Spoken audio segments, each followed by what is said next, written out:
28 می رئیس مجلس ملی مجلس عالی جمهوری تاجیکستان رئیس شهر دوشنبه محترم رستم امامعلی جهت انجام دادن سفر رسمی وارد شهر مسکو گردیدند.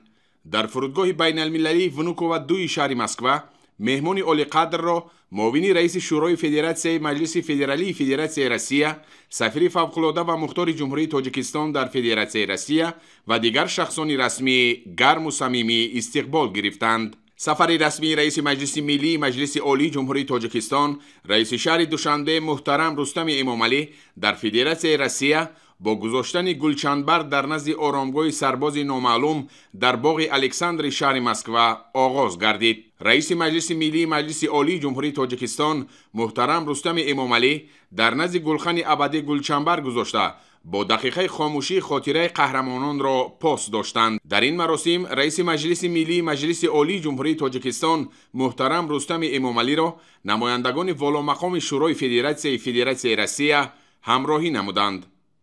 در شهر مسکو رئیس مجلس ملی مجلس عالی جمهوری تاجیکستان رئیس شهر دوشنبه محترم رستم امامعلی در دایره سفر رسمی در فدراسیای روسیه با رئیس شورای فدراسیای مجلس فدرالی فدراسیای روسیه محترم والنتینا ماتویینکا ملاقات نمودند. جانب‌ها مذاکرات را در دایره ملاقات خاصه آغاز کرده در صیغه وسیع با اشتراک هیئت‌ها ادامه دادند. در رفت ملاقات دایره وسیع مسئله‌های همکاری دو جانبه و شریکی استراتژی تاجیکستان و روسیه همچنین مسائل مبرم منطقوی و بین المللی مورد بررسی قرار داده شدند. نخست محترم رستم امامعلی با آن جانب برای دعوت جهت انجام دادن سفر رسمی اینچنین مهمان نوازی و پذیرایی اظهار سپاس نمودند. ذکر کرده شد که تاجیکستان بر رشد و توسعه همکاری متقابله بسیار جانبه با روسیه از جمله در بخش‌های سیاسی، تجارتی و اقتصادی، فرهنگی و گومانیتری، علمی و تکنیکی، حربی و تکنیکی و دیگر سمت‌های مورد توجه و اهمیت خاصه می‌دهد. از سطح کنونی مکالمه بین پارلمانتی دو کشور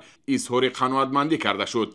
جانب‌ها به سطح امروزه مناسبت‌های تاجیکستان و روسیه که به عنعنه‌های همدیگر فهمی، برابر حقوقی و اعتماد طرفین اساس یافته با تلاش‌های مشترک سران دو دولت محترم امامعلی رحمان و محترم ولادیمیر پوتین پیوسته تحکیم می‌یابد بهای بلند دادند. در رفت واخوری وضع کنونی و دورنمای مناسبت‌های دو کشور در ساحه‌های آینده‌دار تجارتی و اقتصادی، انرژتیک و صنعت مورد بررسی قرار داده شده. در این ضمن فراهم آوردن شرایط‌های مساعد رشد بیشتر همکاری بین منطقه‌های دو کشور مهم دانسته شد. هر دو جانب از سطح همکاری در ساحه فرهنگی و گومانیتری از جمله رابطه‌های عملی در ساحه‌های معارف، فرهنگ و سیاحی قناعتمندی حاصل نمودند. در رفت صحبت همچنین عاید به مسئله‌های مهاجرت مهنتی و دیگر موضوعهای مورد توجه گفتگوی سودمند صورت گرفت. در ادامه ملاقات تاکید گردید که دو کشور در عرصه بین المللی همکاری فعال دارند. اینچنین در ارتباط با سال بین المللی حفظ پریخ‌ها اعلان گردیدن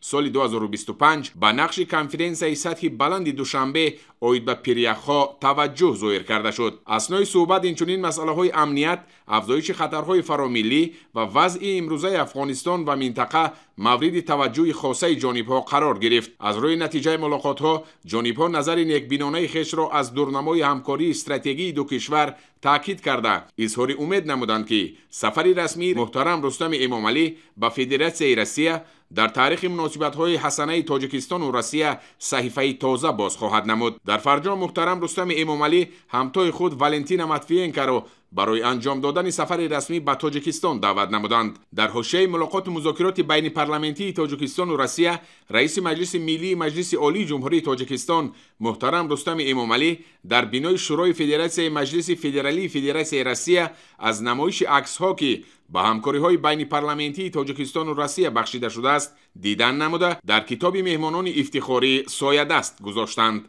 در حاشیه سفر رسمی در فدراسیای روسیه رئیس مجلس ملی مجلس عالی جمهوری تاجیکستان رئیس شهر دوشنبه محترم رستم امامعلی با پرزیدنت فدراسیای روسیه محترم ولادیمیر پوتین ملاقات نمودند. در آغاز ملاقات محترم رستم امامعلی پیام گرم و تمنیات صمیمانه پرزیدنت جمهوری تاجیکستان پیشوای ملت محترم امامعلی رحمان را با پرزیدنت فدراسیای روسیه محترم ولادیمیر پوتین رسانیدند. дар вохӯри маҷмӯи доираи васеъи масъалаҳои ҳамкории шарикии стратегӣ ва ҳампаймонии Тоҷикистону Россия баррасӣ карда шуд. Бо қаноатмандӣ зикр гардид, ки равобити байни парламентии ду кишвар пайваста ба сатҳи сифата нав роҳандозӣ мегардад. тамоили мусбати ҳамкории мутақобилаи ду кишвар дар бахшҳои сиёсӣ, тиҷоративу иқтисодӣ, фарҳангиву гуманитарӣ ва ҳарбӣ, ки дар натиҷаи муколамаи сиёсии мунтазам ва эътимодбахш дар сатҳи олӣ ба даст омадааст, таъкид карда шуд.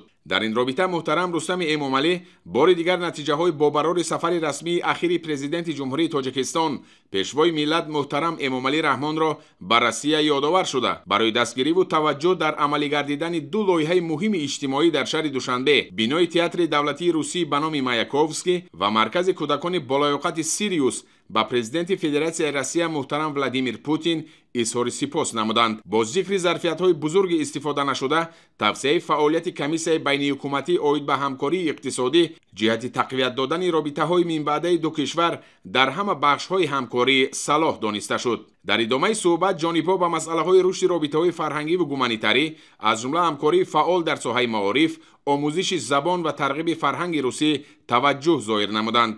масъалаҳои муҳоҷирати меҳнатӣ ва равона сохтани талошҳо барои ҳалли ҷанбаҳои ҳалталаби ин соҳа аз мавзӯъҳои дигари суҳбати ҷонибҳо буд.